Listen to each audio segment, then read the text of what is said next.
Hey, Dr. Steve Chi here. I read recently that a research study showed that when heart doctors tell heart patients that they're going to die if they don't change their habits, only 1 in 7 is able to follow through successfully.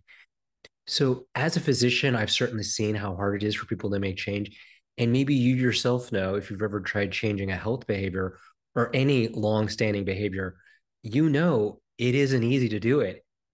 And so, why do we often underwhelm what really is an overwhelming problem?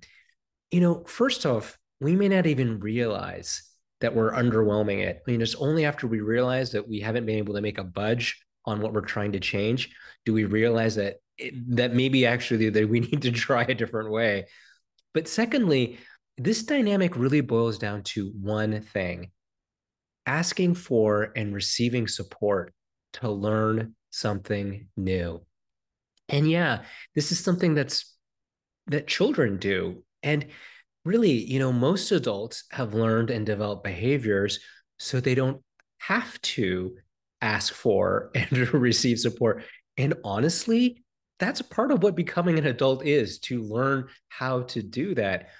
And so this is where the rub is, though. There can be so many different parts of us that surface around asking for and receiving support, especially behaviors that we may have started when we were children. So, parts of us that come up from our family, like we don't ask outsiders for help, or from our culture, like the Protestant work ethic, where we just need to keep grinding away at something individually. And actually, there's a lot of good that these parts may have brought to us, to our cultures, to our families.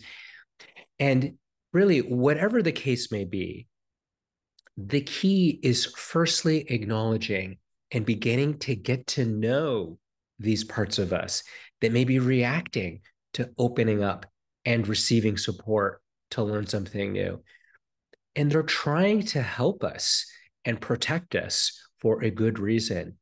And unless we make changes with them in mind, we're likely going to keep making the same mistakes.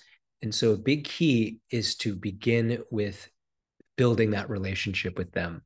If you found this helpful, please feel free to comment, like, or subscribe.